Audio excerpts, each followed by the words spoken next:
bien, bonjour à tous et à toutes, et merci de votre présence et de votre intérêt pour cette matinale que nous allons consacrer aux actualités sociales de 2022 qui ont des répercussions sur 2023.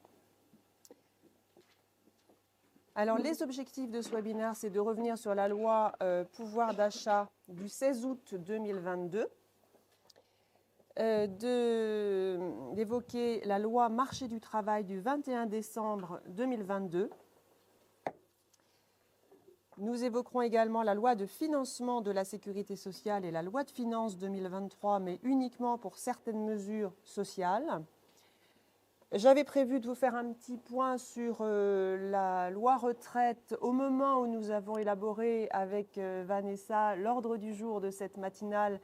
Ça fait plus d'un mois et demi et nous pensions que nous aurions achevé la discussion. Donc, vu l'état des débats, je vous parlerai d'un autre projet de loi si nous avons le temps. Et puis, nous finirons par quelques arrêts de jurisprudence marquants de 2022. Voilà. Vous disposerez du support, on vous enverra le support, donc vraiment n'hésitez pas à poser des questions pour vous concentrer sur ce que je vais dire. Et donc ça dure 1 heure la présentation et ensuite on pourra échanger librement sur tout ce que nous nous serons dit. Alors, sans plus attendre, la loi pouvoir d'achat du 16 août 2022, donc je vais m'attacher vraiment aux mesures phares. Je n'ai pas le temps d'entrer dans tous les détails, mais on va s'attacher aux mesures phares. Et parmi elles, eh bien, on a la prime de partage de la valeur qui a remplacé la prime Macron. Donc, c'est un mécanisme qui a été mis en place pour accompagner les salariés face à l'inflation et qui est vraiment un mécanisme très large qui concerne tous les employeurs, qu'il s'agisse naturellement des employeurs du service privé, des employeurs de droit privé, mais également des établissements publics à caractère administratif, industriel et commercial, ainsi que les établissements et services d'aide par le travail. Au niveau des bénéficiaires, tous les salariés peuvent en bénéficier, évidemment ceux qui sont en CDI, ceux qui sont en CDD, pas de discrimination entre les temps pleins, les temps partiels, mais également les apprentis et les collaborateurs qui sont sous contrat de professionnalisation. Les agents de droit privé des établissements publics administratifs et établissements publics industriels et commerciaux également, et les travailleurs handicapés relevant d'un ESAT. Alors, une petite précision concernant les intérimaires. Pour les entreprises, enfin le salarié de l'entreprise intérimaire peut également bénéficier de la prime de partage de la valeur lorsque l'entreprise utilisatrice en verse au sein de son entreprise. Donc c'est l'entreprise utilisatrice qui va informer l'entreprise de travail temporaire qu'une prime de partage de la valeur est versée à ses propres salariés. Et c'est l'entreprise de travail temporaire qui informe son propre CSE du versement de la prime de partage de la valeur et qui verse aux intérimaires la prime de partage de la valeur, et non pas l'entreprise utilisatrice. Alors, en principe, la condition d'éligibilité, c'est qu'il faut être présent au sein des effectifs au moment du versement de la prime. Ça, c'est le principe, mais dans l'accord d'entreprise ou la décision unilatérale, vous pouvez très bien prévoir une autre condition, par exemple être présent au moment de l'accord, même si la prime est versée 6 mois plus tard, vous êtes présent au moment où vous êtes dans l'accord, et s'il n'est rien dit, c'est la présence au moment de l'accord qui va compter. Alors, les modalités de mise en place, eh bien, ce sont les modalités classiques de mise en place d'un accord collectif. Soit l'accord est négocié selon les mêmes modalités qu'un accord d'intéressement, avec un délégué syndical ou un accord conclu avec le CSE, ou alors ratification d'un accord conclu par les 2/3 du personnel. La voie de la négociation collective classique selon que vous avez un CSE, un délégué syndical ou pas. Et l'autre modalité, eh bien, c'est la décision unilatérale de l'employeur qui nécessite quand même une consultation préalable du CSE et pour laquelle il faudra obtenir non pas la ratification par le personnel, mais la preuve pour l'opposabilité de la remise en main propre ou de la communication aux salariés. Alors, dans le premier cas, accord collectif, il faut le déposer à la direction départementale du travail et si c'est une décision unilatérale, pas de dépôt requis.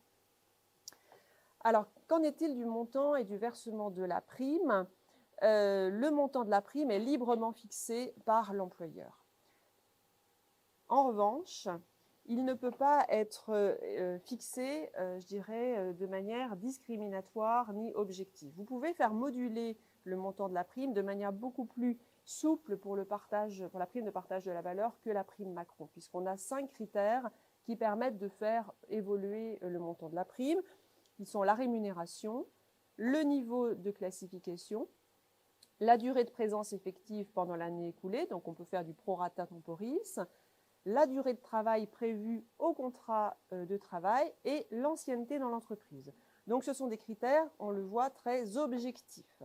On ne peut pas, en revanche, prévoir dans la décision unilatérale ou l'accord collectif un critère, par exemple, sur la polyvalence du salarié ou son niveau de performance. Ce n'est pas une prime d'objectif. Donc c'est vraiment très important de respecter ces critères pour éviter de tomber dans la discrimination.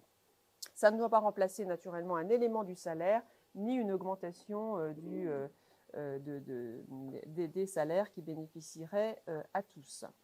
Alors à quel moment doit être versée pour bénéficier du régime qu'on va voir dans un instant cette prime ? Elle concerne les primes versées entre le 1er juillet 2022, donc ça a été rétroactif puisque la loi est du 16 août, mais toutes les primes du 1er juillet jusqu'au 31 décembre 2023 bénéficient de ce régime. Et la prime peut être versée en plusieurs fois au cours de l'année civile, mais dans la limite d'une fois par trimestre. Donc on ne peut pas la verser en gros mensuellement. Il y aurait trop de risques que ça puisse être assimilé à un élément de salaire. Les plafonds d'exonération ont été élargis. Donc le plafond d'exonération de cotisation sociale, c'est 3 000 € par an et par salarié. Ce plafond est porté à 6 000 € pour les employeurs qui mettent en place un dispositif d'intéressement alors qu'ils sont déjà soumis à l'obligation de mise en place de la participation, et un dispositif d'intéressement ou de participation, alors même qu'ils ne sont pas soumis à cette obligation de mise en place de la participation. Alors, ça, c'est le montant du plafond d'exonération, mais vous pouvez très bien prévoir un montant inférieur, bien sûr, ou supérieur. Mais en revanche, le plafond, ce sera celui-là. 6 000 également pour les associations ou fondations reconnues d'utilité publique et ainsi que les ESAT. Alors, comment fonctionnent les plafonds, les exonérations de cotisations sociales ? Alors, deux situations pour les salariés dont la rémunération annuelle est inférieure à 3 SMIC annuels et pour les primes versées entre le 1er juillet 2022 et le 31 décembre 2023, exonération de toutes les cotisations sociales, salariales et patronales et de CSG, CRDS. Le forfait social de 20% n'est pas appelé et il y a une exonération d'impôt sur le revenu. D'accord ? Donc dans la limite de 3 SMIC annuels, jusqu'au 31 décembre 2023, pas de cotisation sociale, pas de forfait social, pas d'impôt sur le revenu. Autre situation, la rémunération annuelle est au moins égale à 3 fois le SMIC pour les primes versées entre le 1er juillet 2022 et le 31 décembre 2023, puis pour toutes les primes versées à compter du 1er janvier 2024. Cette fois, exonération de cotisations et de contributions sociales, mais sauf sur la CSG-CRDS. La prime est assujettie au forfait social dans les conditions applicables à l'intéressement et elle n'est pas exonérée d'impôt sur le revenu. Donc deux régimes en fonction de la rémunération du salarié bénéficiaire. Voilà la mise en place, donc voilà, les grandes lignes de la prime de partage de la valeur. Second mécanisme mis en place par la loi pouvoir d'achat, c'est l'épargne salariale. Alors l'épargne salariale, c'est un mécanisme ancien, mais dont la mise en place a été assouplie.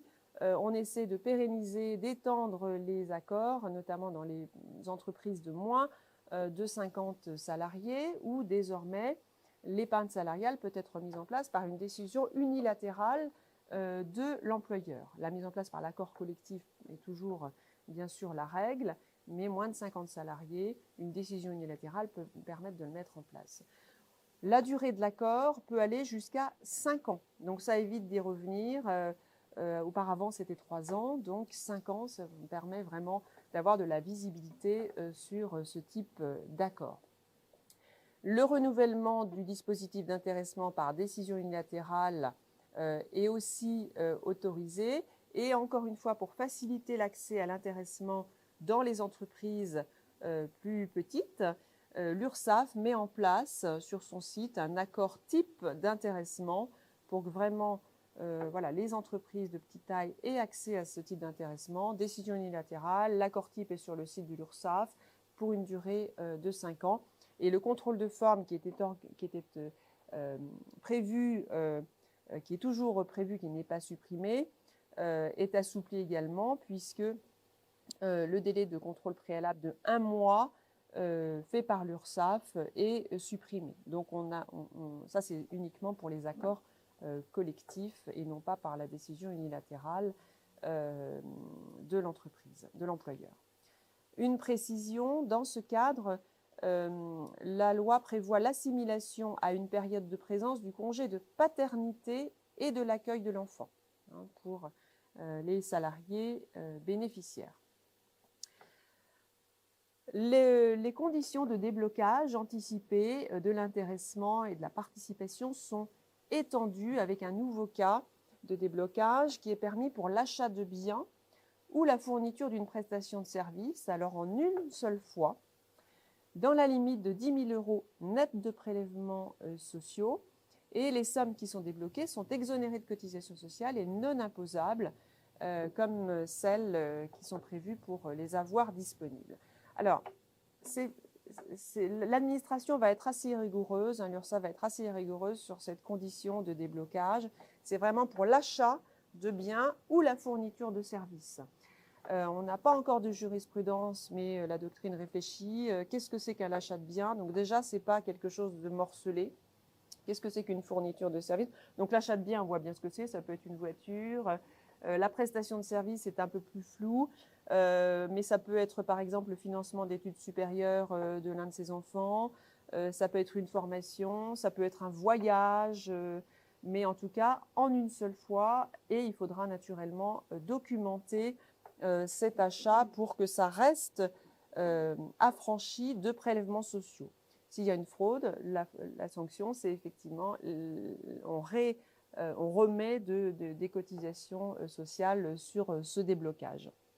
Alors, en revanche, quelques limites. Les sommes investies après le 1er janvier 2022 ne pourront pas bénéficier de ce mécanisme, ni les droits affectés à un plan d'épargne retraite entreprise, ni ceux investis à des fonds dans les entreprises solidaires, ni les abondements unilatéraux, ni les versements volontaires. Alors, sur la forme, les employeurs devaient informer les salariés avant le 17 octobre 2022. Donc, j'imagine que vous l'avez tous fait. En tout cas, c'est trop tard pour pouvoir en bénéficier. Et normalement, si le gestionnaire, normalement c'est le gestionnaire des fonds qui se charge d'informer l'administration, mais l'employeur doit quand même s'assurer que c'est fait. Si ce n'est pas fait, il faut déclarer ces sommes à l'administration fiscale.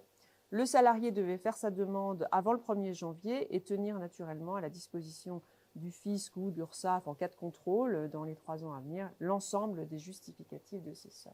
Voilà. Alors on pense que ce mécanisme va pouvoir être pérennisé parce qu'effectivement, ça va être, ça assouplit quand même le déblocage des fonds. Voilà les deux mesures phares de la loi pouvoir d'achat du 16 août sur lesquelles je voulais revenir parce que les effets perdurent en 2023. Alors une loi beaucoup plus récente, du 21 décembre 2022, dite loi portant mesures d'urgence relatives au fonctionnement du marché du travail en vue du plein emploi. Donc là, on n'est plus sur le pouvoir d'achat, c'est une loi qui réagit à la pénurie de main-d'œuvre, notamment dans certains secteurs sous tension, et dont l'objectif est d'assurer la pérennisation des contrats courts et d'aboutir effectivement à une réduction du nombre d'employeurs qui cherchent des salariés, des embauches et qui se retrouvent face à une pénurie. Donc je vais m'attarder sur les mesures phares, là encore, avec quelques rappels de mécanismes existants. La première mesure relative à l'abandon de poste qui aboutit à la rédaction d'un nouvel article L 1237-1-1 du Code du travail, au terme duquel le salarié qui abandonne volontairement, et je l'ai mis en italique parce que c'est dans le Code du travail, volontairement son poste, sera présumé démissionnaire. Alors, donc, c'est une présomption de démission et on imagine déjà les cascades de précontentieux et de contentieux qui vont être rattachés à ces deux mots, volontairement et présomption. On peut très bien imaginer qu'effectivement, un salarié abandonne volontairement son poste pour prendre un nouveau poste immédiatement et ne pas faire son préavis.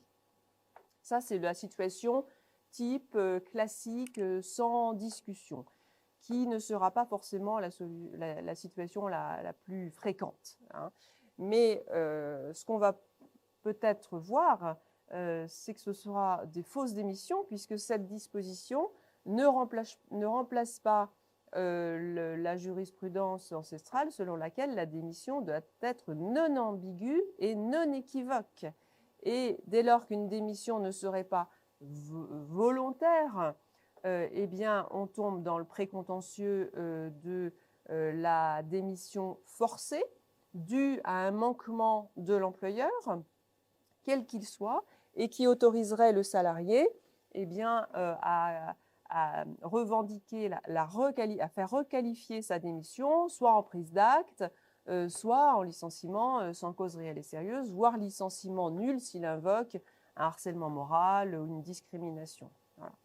Donc, les présomptions, les conditions sont assez strictes. Il va falloir vraiment être vigilant. C'est que l'employeur ne peut pas partir du principe que voilà, le salarié qui abandonne son poste, eh bien, il est présumé démissionnaire. Il va falloir le mettre en demeure de revenir, de reprendre son poste par lettre recommandée, ou en tout cas par tout moyen qui laisse une date certaine. Donc le mail, s'il a un accusé de réception, oui, mais vraiment, c'est encore mieux de le doubler d'une lettre recommandée avec accusé de réception, de lui laisser un délai, soit pour se prononcer sur ses intentions, soit pour justifier de son absence s'il a déjà arrêté de travailler, et s'assurer qu'effectivement le départ ne soit pas volontaire. Et en cas de doute, la réflexion que nous avons, nous les praticiens du précontentieux et du contentieux, eh bien, il vaut encore mieux faire un licenciement pour abandon de poste plutôt que de présumer la démission comme volontaire et traiter cette situation comme un licenciement pour abandon de poste avec une attestation Pôle emploi, licenciement. Ça met fin au contentieux de la démission soi-disant volontaire. Alors, le texte prévoit que le salarié peut naturellement contester sa démission volontaire, donc on voit bien effectivement d'où viendront les difficultés, et les affaires seront portées directement devant le bureau de jugement. Pourquoi ? Parce que la démission dit pas d'indemnisation Pôle emploi, et donc il faut essayer de gagner du temps. Gagner du temps avec une affaire directe en bureau de jugement, On gagne 3 mois parce que le bureau de conciliation, ce n'est pas ça qui prend du temps, c'est la mise en état avant d'arriver au bureau de jugement. Donc, ça prendra quand même de nombreux mois avant que cette affaire ne soit plaidée. Je n'ai pas vu personnellement de mise en pratique de démission volontaire. Je ne sais pas si vous en avez déjà vu dans vos entreprises. Je ne sais pas si ce sera fortement utilisé. L'objectif, c'est voilà, c'est effectivement en lien avec Pôle emploi, démission, abandon de poste et pas d'indemnisation Pôle emploi. Alors justement, Pôle emploi, l'assurance chômage, pas mal de réformes. Hein. En synthèse, les dispositions actuelles relatives à l'indemnisation, au montant de l'indemnisation, perdurent jusqu'à fin 2023 et jusqu'au 31 août 2024 pour le bonus-malus, j'en dirai un mot dans un instant. Mais la loi a autorisé le gouvernement à œuvrer, à fixer par décret les règles de l'assurance chômage, après l'assurance, avec concertation avec les partenaires sociaux. Ça veut dire quoi? Ça veut dire que la loi, là, a agit sur la durée d'indemnisation, mais pour l'avenir, et à partir du 1er janvier 2024, eh bien, par décret, le montant de l'indemnisation pourra être modifié. Il n'y aura pas besoin de revenir à la loi. Et la loi intègre le contrat de contracyclicité dans le mécanisme d'assurance chômage. Alors un mot sur le bonus-malus, c'est assez technique, donc j'en dirai juste un mot, vous aurez le détail dans le PowerPoint. Hein. C'est un mécanisme qui joue sur le montant des cotisations patronales Pôle emploi dans 11 secteurs, dans 7 secteurs d'activité pour les entreprises de 11 salariés et plus. Et ça pénalise dans le sens où les cotisations sociales augmentent et ça bonifie, les cotisations salariales diminuent, donc avec une amplitude qui peuvent aller de 3% à 5%, sachant que le taux est de 4,05%, selon que les entreprises de ces 7 secteurs privilégient ou diminuent leur recours à des contrats courts. Hein. L'objectif étant de pérenniser les contrats, les CDI, enfin les CDD, les transformer en CDI plutôt que d'accélérer, effectivement, d'enchaîner les contrats de courte durée.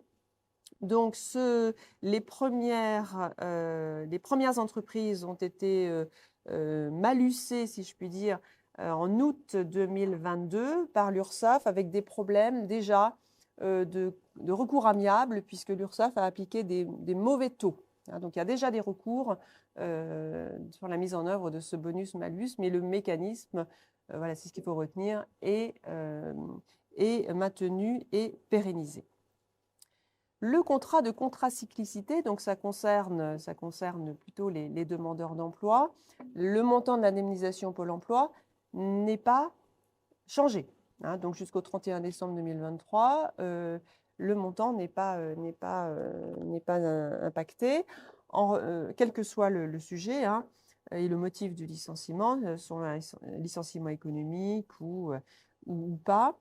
La contracyclicité a été précisée par un décret qui est entré en vigueur le 1er février 2023. Il y a des périodes vertes et des périodes rouges. Alors, la période verte, en période verte, la durée d'indemnisation du demandeur d'emploi va diminuer.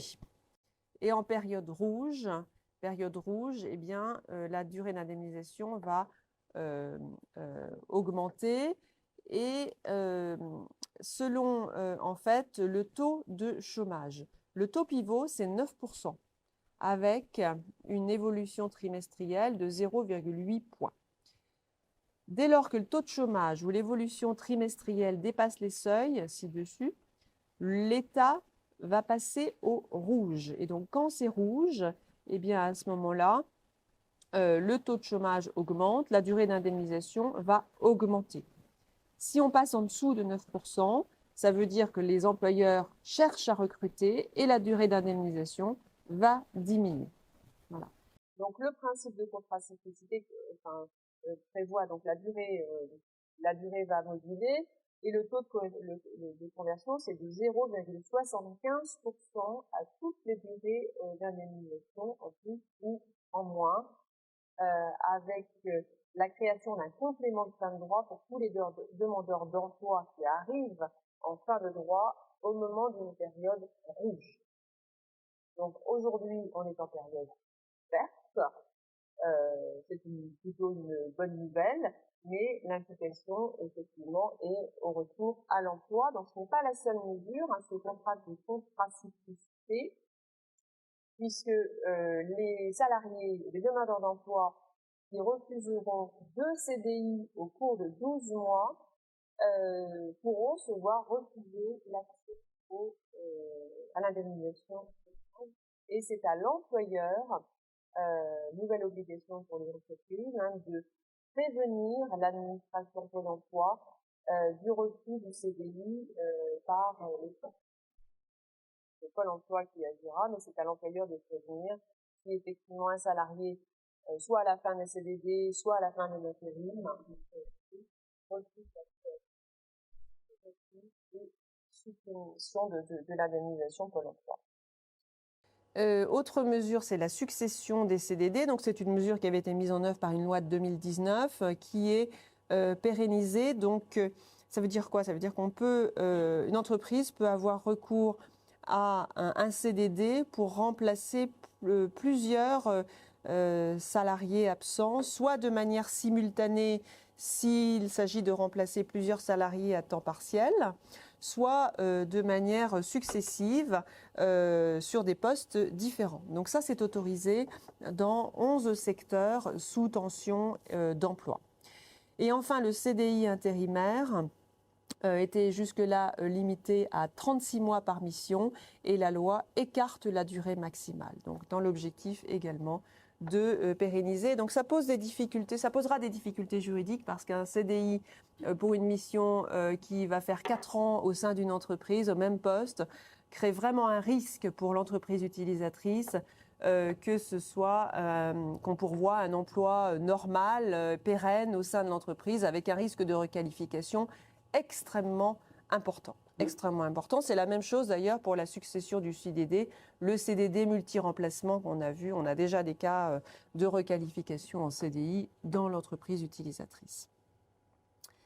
Un mot sur la réforme de la valorisation des acquis de l'expérience. Donc là aussi, ça concerne plutôt les salariés, mais ça peut être intéressant pour les DRH d'avoir cette information et de communiquer sur cela en entreprise. L'accès à la VAE est ouvert à toute personne demandant la validation des acquis de son expérience et justifiant d'une activité en rapport direct avec le contenu de la certification visée. Élargissement des périodes prises en compte, puisque seront prises en compte les stages, la formation initiale, la formation continue, outre les périodes de mise en situation en milieu professionnel. Et la durée d'expérience de 1 an pour pouvoir y prétendre est abrogée. Donc ça, c'est quand même, ça va dans le sens de la formation des salariés, notamment des seniors, c'est important, pour pérenniser l'emploi. Et enfin, dernière mesure prise par cette loi du 21 décembre 2022, c'est l'élargissement du corps électoral aux élections du CSE. Aujourd'hui, sont électeurs les salariés dirigeants ou en tout cas bénéficiant d'une délégation ou d'un pouvoir de représentant de l'employeur. Donc élargissement du corps électoral. En revanche, ils ne sont pas éligibles. Et ces mesures étaient applicables depuis le 31 octobre 2022. Voilà pour les mesures principales de cette loi, retour pour des mesures d'urgence au retour à l'emploi et marché du travail. Je surveille l'heure, oui, ça passe très vite. Alors, loi de financement de la sécurité sociale et loi de finances pour 2023 sont des lois énormes. Donc, j'ai retenu quelques mesures du social. Parmi lesquelles les principales concernent les rachats de RTT, la défiscalisation des heures supplémentaires. Donc le seuil passe de 5 000 € à 7 500 €. Ce seuil est pérennisé en 2023. Et le rachat des jours de RTT sur demande du salarié et accord de l'employeur est possible avec exonération d'impôt sur le revenu et de cotisations sociales jusqu'au 31 décembre 2025, donc dans la limite de 7 500 € par an, avec accord de l'employeur. Les jours sont rachetés au taux majoré et donc exonération, comme je vous le disais.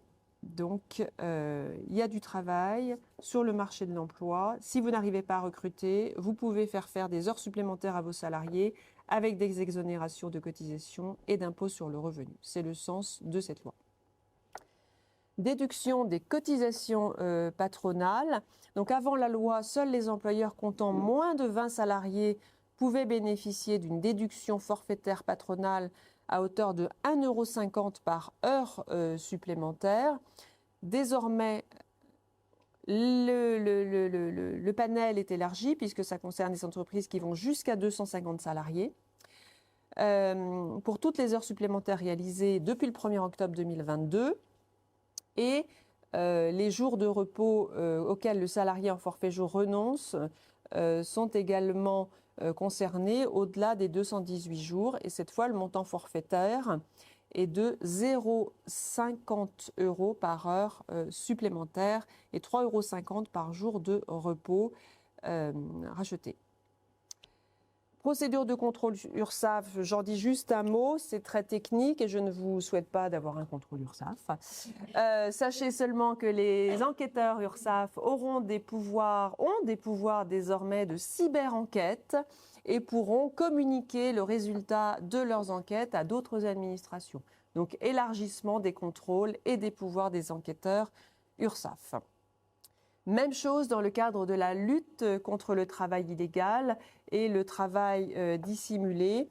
Les URSSAF ont désormais la possibilité d'interroger directement les établissements bancaires qui pourront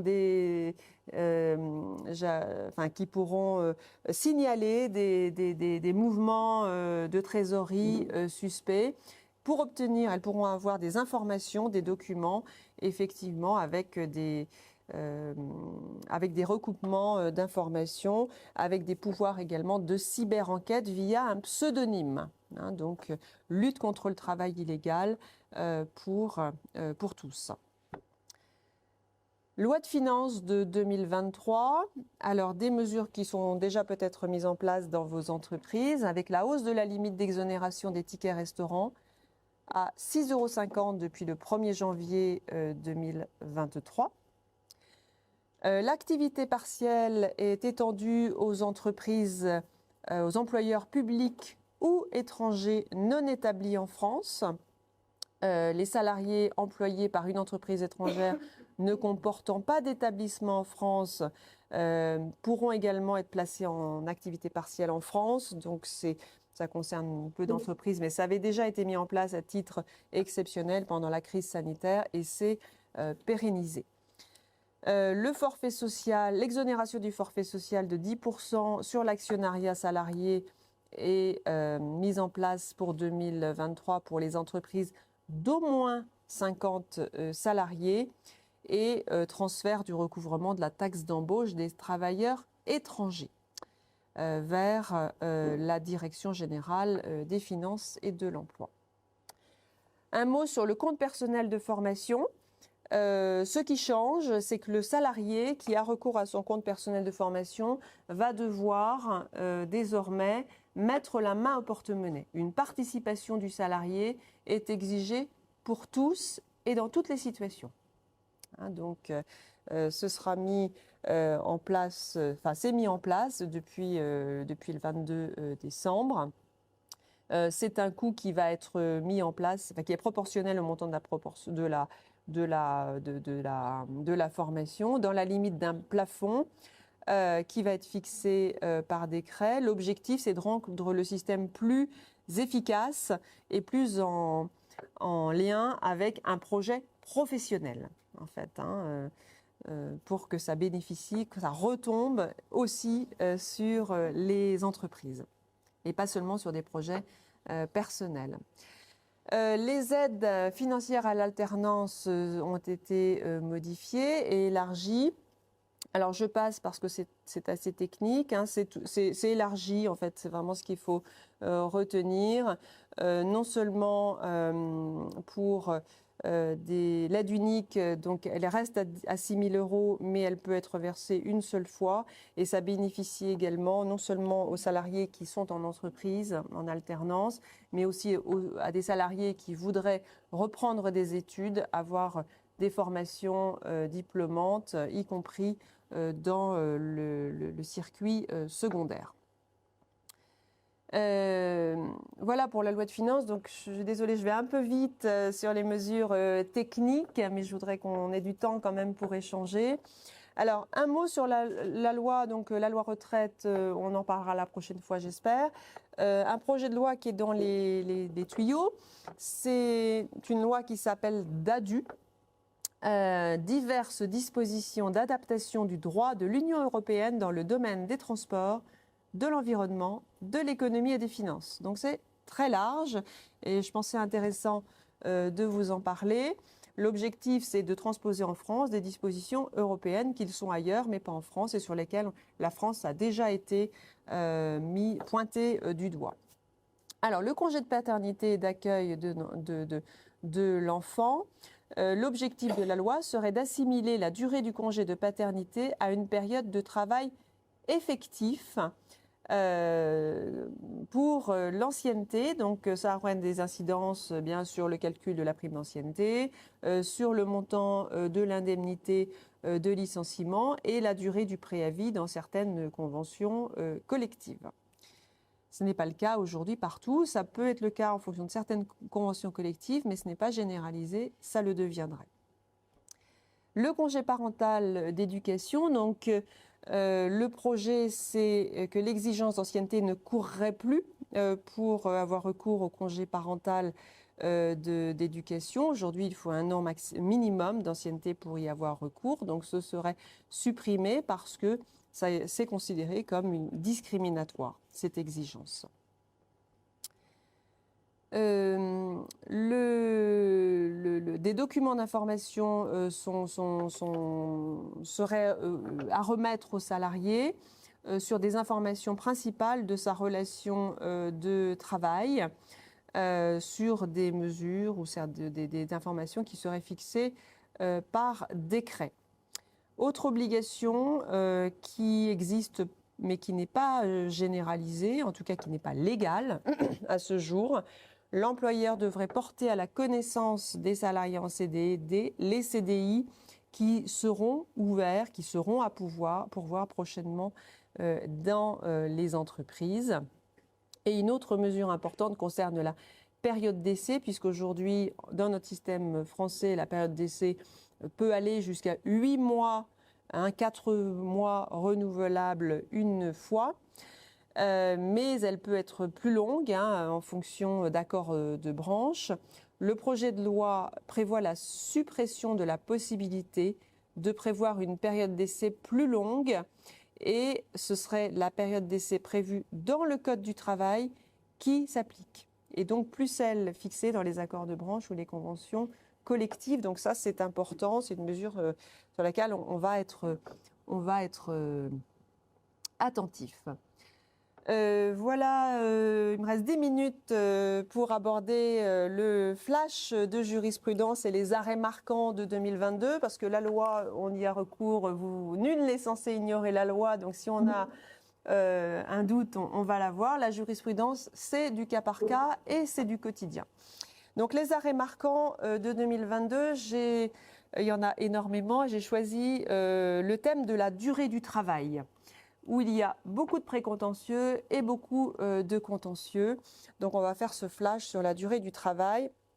et en premier lieu sur la charge de la preuve des heures supplémentaires. Donc je vous donne les références des arrêts. On voit bien que le sens de la jurisprudence de la Cour de cassation chambre sociale est dans le sens de l'aggravation de la charge de la preuve sur les employeurs, y compris dans les situations de forfait jour. Donc c'est vraiment un point sur lequel en interne, en opérationnel, il faut vraiment mettre l'accent. Il y a énormément de contentieux. On n'a pas un dossier de licenciement sans qu'il y ait une problématique de charge de travail ou de rappel d'heures supplémentaires. C'est systématique et avec cela, une inaptitude qui va trouver son origine dans la surcharge de travail, dans le manque de suivi de la charge de travail, dans le manquement à l'obligation de sécurité de l'employeur. Donc c'est vraiment un engrenage et c'est un sujet vraiment d'actualité. Alors que nous dit la Cour de cassation ? En cas de litige relatif au nombre d'heures de travail accomplies, vous le savez que la charge de travail, la charge de la preuve est répartie. Le salarié doit apporter des éléments qui laissent supposer qu'il a travaillé effectivement au-delà de sa durée du travail. L'employeur, en réponse, doit apporter les éléments qui démontrent quelle durée du travail le salarié a effectivement eu. Et le juge a le pouvoir d'ordonner toutes les mesures d'instruction utiles. Et on a de plus en plus de mesures d'instruction dès le bureau de conciliation avec des salariés qui demandent au juge prud'homal d'ordonner la production sous astreinte, des relevés de badgeage, des login, logout des ordinateurs, etc., etc. Donc si c'est un système d'enregistrement, donc login ou badgeage d'accès au bâtiment, par exemple, le système doit être fiable et infalsifiable et ça pose le problème des fameuses heures écrêtées qui ont lieu dans beaucoup d'entreprises. Alors, heure de présence ne veut pas dire heure de travail effectif, mais c'est un autre débat. Alors, lorsque l'employeur ne produit aucun élément de contrôle de la durée du travail, le salarié doit bénéficier des rappels de salaire pour heures supplémentaires, nous dit la Cour de cassation, sur la base de l'estimation par le seul salarié d'un temps de travail quotidien pour une journée type, multiplié par le nombre de jours de travail. Cour de cassation, 1er juin 2022. Et ça, c'est vraiment une révolution quand même. Deuxième enseignement, sur la base d'un décompte hebdomadaire des heures supplémentaires que le salarié dit avoir effectué, sur la base des horaires des courriels reçus de l'employeur, et ce, même en l'absence de réponse du salarié. 16 février 2022. C'est-à-dire qu'un employeur qui n'a pas le temps de faire, d'écrire à ses salariés entre lundi 9h et vendredi 18h, il fait ça le dimanche après-midi, eh bien, ça peut tomber sous le coup des heures supplémentaires. Voilà. Même s'il met comme on le voit de plus en plus souvent, hein, je vous invite à le mettre quand même, ce mail n'appelle pas de lecture ni de réponse en dehors des heures ouvrables. Alors, il faut il y a des mécanismes d'envoi retardé des mails. Alors, je ne suis pas sûre qu'un salarié qui recevrait 50 mails à 8 heures le matin en se loguant sur son poste de travail ne pourrait pas se plaindre d'un autre grief, d'un autre manquement de l'employeur. Donc, il faut vraiment être toujours dans la mesure. Mais ces arrêts, on voit bien, sont vraiment très précis en plus sur les modalités de charge. On avait, les courriels démontrent la charge de la preuve, la charge de travail, mais là, il s'agit des mails reçus, donc envoyés par employeur, même pas ceux qui émanent du salarié et qui constituent du travail effectif. Autre arrêt, le salarié peut prétendre au paiement de ses heures effectuées soit avec l'accord au moins implicite de l'employeur, soit s'il est établi que la réalisation de ces heures a été rendue nécessaire par les tâches qui lui ont été confiées. Donc même l'absence d'autorisation préalable de l'employeur n'exclut pas en soi un accord tacite de réaliser des heures supplémentaires dès lors que cette charge, ces heures supplémentaires, elles sont induites par le travail fourni. Ça, c'était le 28 septembre 2022. Autres arrêts sur la durée du travail, temps partiel et temps plein. Alors, conclure un avenant de complément d'heures avec un salarié à temps partiel ne doit pas avoir pour effet de porter la durée du travail au niveau de la durée légale ou conventionnelle, sous peine de requalification du contrat à temps partiel en contrat à temps plein. Là, c'est un arrêt intéressant puisque on savait, voilà, il y a une distinction entre les heures complémentaires, dans la limite de 10% de l'horaire contractuel pour le salarié à temps partiel, et le complément d'heures qui là est fixé par un avenant au contrat de travail à temps partiel. Donc là, cet arrêt concerne l'avenant au contrat à temps partiel avec le complément d'heures et pas les heures complémentaires. D'accord ? Sachant que les heures complémentaires sont payées à 10% et les compléments d'heures sont majorés à 25%. C'était un arrêt du 21 septembre. Un arrêt aussi concernant la contrepartie au dépassement du temps normal de trajet domicile-travail. Elle doit être suffisante. La Cour de cassation juge ici une contrepartie dérisoire. C'était une entreprise, dont vous voyez les noms, qui ne décomptait une contrepartie en temps que d'un dépassement au-delà de 2 heures par jour. Donc la Cour de cassation a estimé que la contrepartie en temps était dérisoire puisque le seuil de déclenchement était trop élevé, en fait, 2 heures par jour. Et arrêt suivant qui concerne le forfait en heures, l'employeur ne peut pas se prévaloir de la nullité d'un forfait en heures. Donc on savait que ça existait déjà pour certaines dispositions, par exemple la convention de forfait en jour. L'employeur ne peut pas dire finalement ma convention de forfait jour elle est nulle, donc je n'ai pas à vous payer le complément de salaire requis par telle convention collective. Ça existe déjà. Là, la Cour de cassation étend ce raisonnement au forfait en heures. Ça existe aussi pour d'autres clauses contractuelles, par exemple la clause de non-concurrence. L'employeur ne peut pas se prévaloir de la nullité de la clause de non-concurrence de son employeur en disant finalement, non mais je ne voulais pas payer votre clause de non-concurrence parce qu'elle était nulle de toute façon. Ça ne marche pas, ce n'est pas possible. Et enfin, derniers arrêts sur les forfaits jours, la durée du travail. Les heures travaillées le dimanche par les salariés sous convention forfait jour, ça c'est un arrêt important, intéressant, ne constituent pas des heures supplémentaires. Donc ça rentre dans le forfait jour, ça doit générer au final peut-être un complément de JRTT, mais ça ne constitue pas une heure supplémentaire. La Cour de cassation dit que admettre le contraire ferait coexister 2 régimes de durée du travail pour le même salarié, la convention de forfait jour et les heures supplémentaires, et ça n'est pas possible. Donc c'est assez logique, mais ça a le mérite d'être dit par la Chambre sociale. Arrêt important également, qui va être utile dans de nombreux contentieux, le salarié au forfait jour ne doit pas confondre autonomie et liberté totale. Là, c'était un vétérinaire qui bénéficiait d'une convention forfait jour, qui recevait ses patients, si je puis dire, sur rendez-vous et qui n'honorait pas les rendez-vous en disant « je suis libre de fixer mes horaires de travail », alors que c'était la centrale de planification du rendez-vous qui fixait les jours et les demi-journées.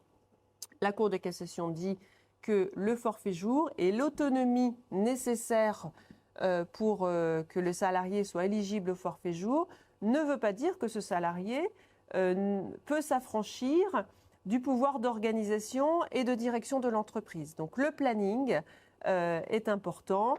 Effectivement, c'est important. Autonomie, ça n'est pas une violation du pouvoir d'organisation de l'employeur.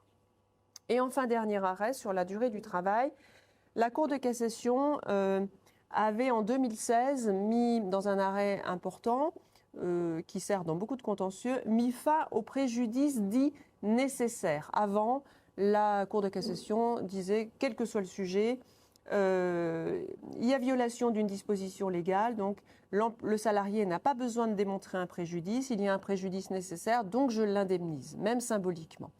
2016, mars 2016, la Cour de cassation met fin à ce préjudice dit nécessaire, sauf exception.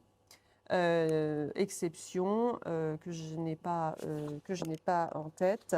Mais c'était assez. Voilà, par exemple, bon, c'était vraiment très restreint. Exception lorsque la vie privée du salarié est atteinte, donc c'est quand même assez rare, et lorsque l'intérêt collectif d'une profession est atteint.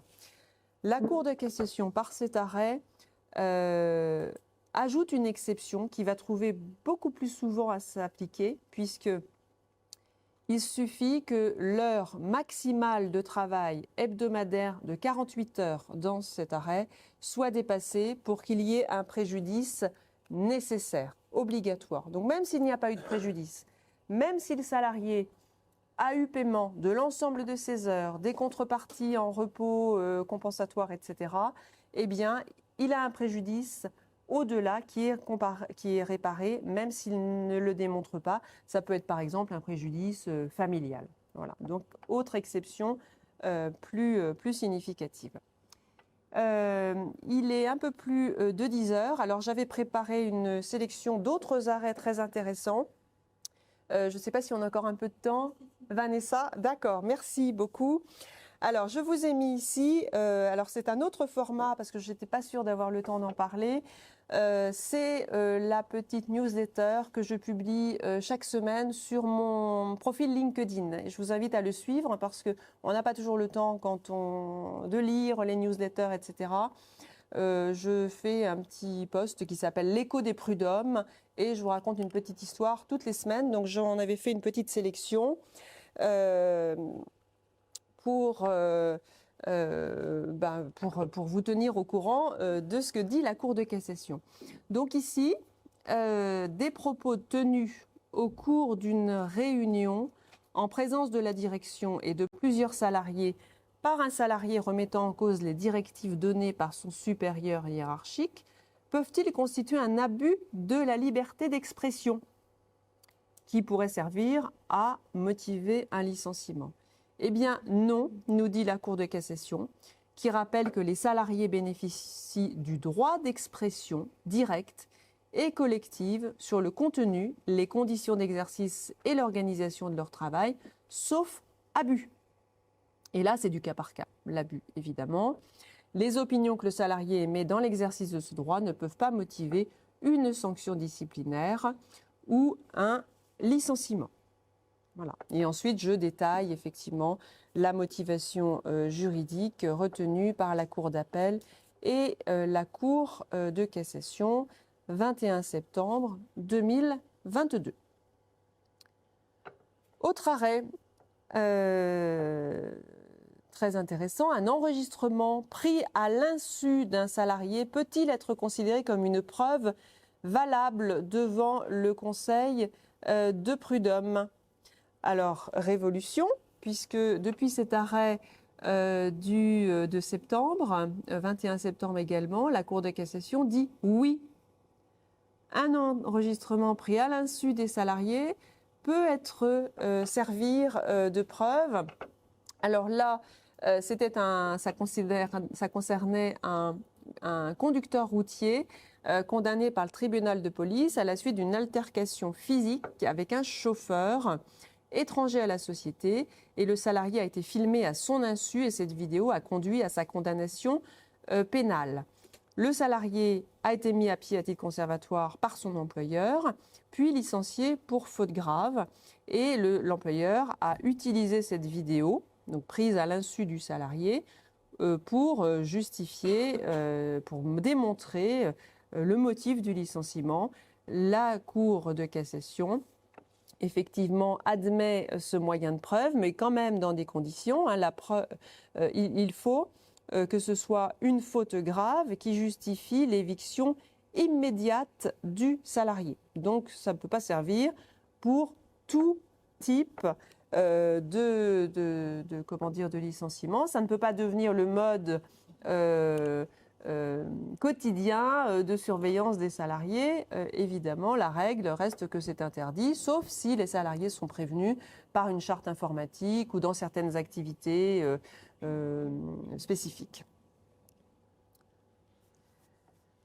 Alors, troisième arrêt important, puisque Chambre réunie, 7 octobre 2022, des propos racistes et sexistes tenus à l'égard d'autres salariés constituent-ils une faute d'une gravité suffisante pour justifier le licenciement d'un salarié protégé? Protégé, donc, c'est pour ça qu'on est devant le Conseil d'État, non pas devant la Cour de cassation, puisque c'est le tribunal administratif.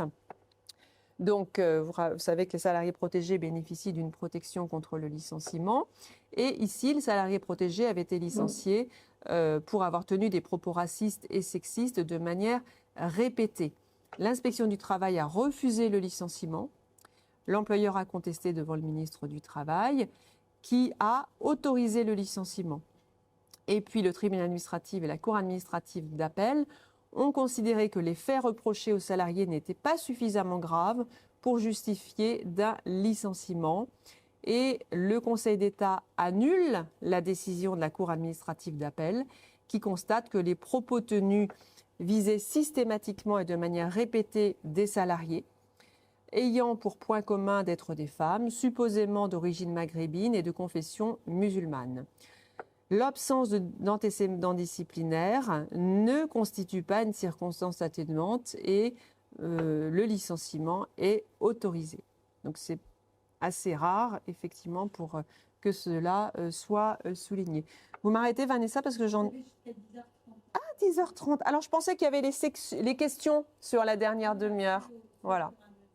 Bon, alors je continue, mais vous m'arrêtez. Et là, on peut considérer qu'on est déjà dans les questions, peut-être. Donc, si vous avez des cas pratiques ou des questions, n'hésitez pas. On a la chance d'être en petit groupe. Alors, arrêt intéressant qui concerne un licenciement économique.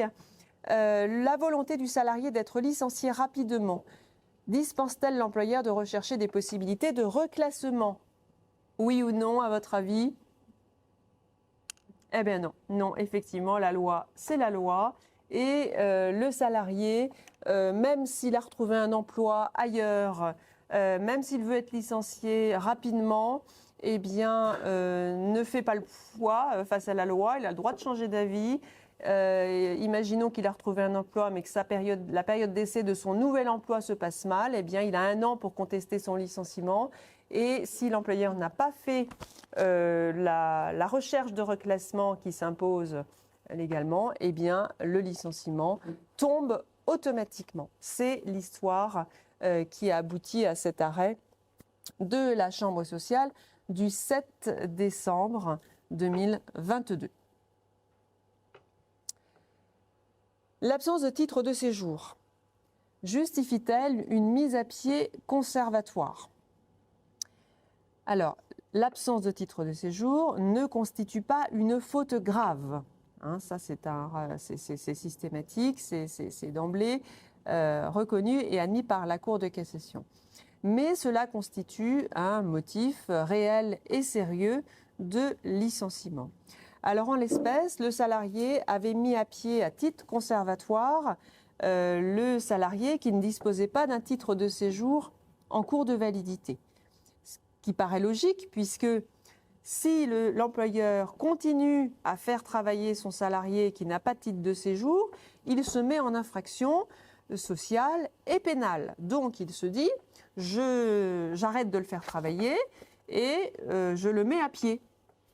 Je ne le paye pas. Il aurait pu aussi le dispenser, faire une dispense de travail, payer le temps de la procédure de licenciement, ce qu'il n'avait pas fait. Il l'a mis à pied à titre conservatoire et ensuite, il l'a licencié pour un motif réel et sérieux et pas pour une faute grave. La Cour de cassation nous dit, et c'est quand même un peu paradoxal, effectivement, en rappelant que le salarié n'a pas le droit de travailler, eh bien, cette période nécessaire pour la mise en œuvre du licenciement ne peut pas être considérée comme une mise à pied conservatoire qui est une pré-sanction disciplinaire. Comme le licenciement pour motif disciplinaire n'est pas autorisé pour ce motif, eh bien, cette période doit obligatoirement être payée. Donc la solution, c'est quoi ? C'est une dispense de travail rémunérée dans l'attente du licenciement pour motif réel et sérieux, et pas sur le terrain disciplinaire. Alors, le préavis ne peut pas, on n'est pas en mesure de l'effectuer, effectivement. C'est comme un licenciement pour inaptitude. Lorsque le salarié est en arrêt maladie, qui n'est pas en mesure d'exécuter son préavis, eh bien l'employeur n'a pas à payer le préavis. On est effectivement dans la même situation. On ne peut pas utiliser la faute grave dans le sens où le salarié nous aurait dupé au moment de l'embauche. Alors, la faute grave peut être retenue s'il y a un autre motif. Vous voyez, ce que vous visez, c'est la dissimulation par le salarié de sa véritable situation. Et là, on retombe sur un motif qui peut constituer une faute grave, qui est la dissimulation, mais pas l'absence de titre de séjour. Cette situation-là concerne plus des salariés qui avaient un titre de séjour régulier au moment de l'embauche et qui tombent en cours de route, en fait. Ou alors les employeurs qui n'ont pas procédé aux vérifications nécessaires à l'embauche et qui découvrent en cours de contrat de travail eh bien que finalement le salarié est en situation irrégulière. Mais tout ce qui est effectivement dissimulation ou usurpation d'identité, on reste sur le terrain disciplinaire.